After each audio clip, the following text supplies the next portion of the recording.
Welcome back to another reading.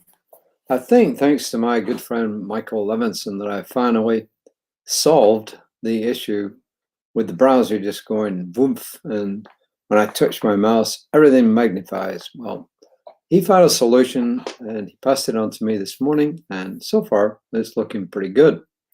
If it doesn't, Michael, you're in deep trouble. So let's get on with the reading for today, shall we? It's called An Abundance of Spiritual Maturity. An abundance of spiritual maturity.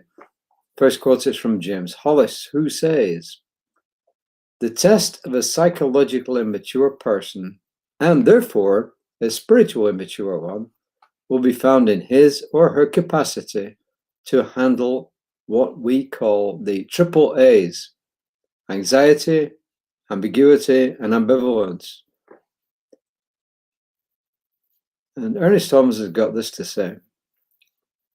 He says, "Dare to speak, and to know that what you speak is the law unto the thing spoken, regardless of what conditions exist. One alone in consciousness with the infinite constitutes a complete majority. Knowing this in your thought, work in perfect peace and calm. Always expect the good." If you want to summarize that, it's done unto you as you believe. And this from Reverend Jim, who says, "The goal of any spiritual practice is to develop spiritual maturity." Right? In learning and practicing the science of mind, we seek to awaken and bring forth these aspects of our inner self that, when actualized, lead to fulfilling lives of joy and contribution. When we do that, we heal the results of any previous beliefs in separation and limitation. And this has been called variously the Christ consciousness, the Buddha mind, and by Carl Jung, the famous psychotherapist, being individuated. As James Hollis notes above, spiritual maturity gives us the capacity to live in a world where anxiety, ambiguity, and ambivalence exist. Right? Today's world. In fact, we can develop to a point where we thrive despite the presence of the triple A's. As Holmes, that is Ernest Holmes, wrote, "Always expect the good." When we discipline our minds to focus naturally on our divine nature and our positive expectations, we become fulfilled. He says, you might say becoming spiritually mature is seeing oneself as an adult of God rather than a child of God.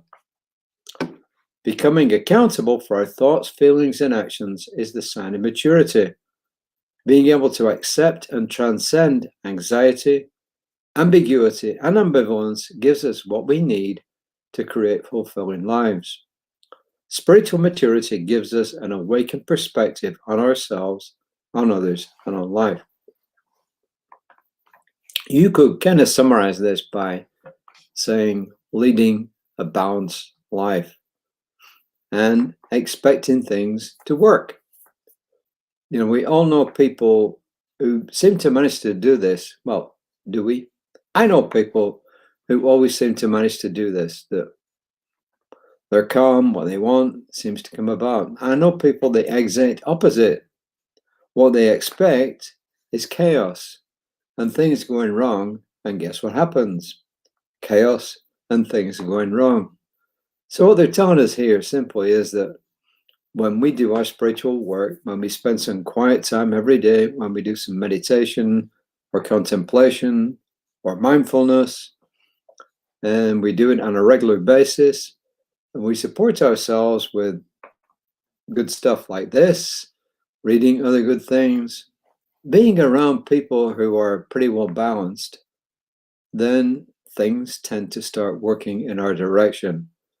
Community is a wonderful thing. And when you're actually working to improve yourself psychologically, spiritually, term it how you like, it really helps to do this in community because support is always good. As you know, there's lots and lots of different organizations, lots of different support groups. And why did they do it? To support each other and to help each other grow and learn. For instance, we attended, must be a week and a half ago, almost 2 weeks ago now, an exhibition of photography here in the Woodlands, because two of our friends are big photographers. They invited us to go, and we looked at all these wonderful photographs that their club members had taken. And then judges came in, outside judges, to pick which they thought were the best. And then they explained why they thought that particular one appealed to them. And it's groups like this, spiritual groups, non-spiritual groups, sports groups, you name it. When I go to the gym, I like to go with somebody else. Yeah, I go on my own, but it's kind of better when I go with somebody. I've just got that feeling I'm doing something in union with somebody else. It's actually gives me a good feeling anyway. So I think that what is missing from some of these items or these readings is explaining how community really helps us. Some of them do, and some of them did recently.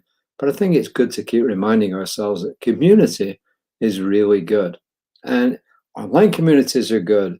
Just tuning in every day to listen to this or Reverend Lisa at 9 o'clock, 9:30 every morning, or other people online, whether it's on YouTube, it's on Facebook, wherever it is, just listening to uplifting stuff, watching uplifting things. It's all good to help us develop psychologically, mentally, physically, and spiritually. So those are my thinkings on this. I bring a profound sense of enthusiasm to my life and my relationships. Enthusiasm, the word enthusiasm comes from Greek, and theos is God, and entheos is the God within. So enthusiasm is the God or the divine within.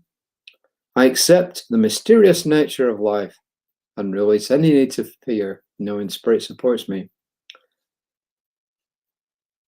I accept the mysterious nature of life, knowing that Spirit supports me.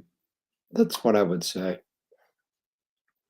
And that, my folks, is pretty well it. As I mentioned before, I may be a minister, but I'm also an engineer, and engineers tend to cut to the chase.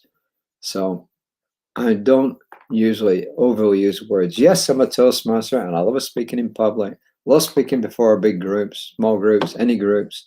However, I do like to get to the point. And what's the point today? It's to do our spiritual work and to know that when we do that, we are supported. We're supported by an intelligence that's greater than anything we can ever imagine. So, as I mentioned, Reverend Lisa tomorrow, 9:30. I'll be back tomorrow evening. Yeah, 5 o'clock. 5 o'clock should work tomorrow. And until next time, please take care of yourselves, and then you can take care of other people. Build that strong foundation. And until next time, namaste.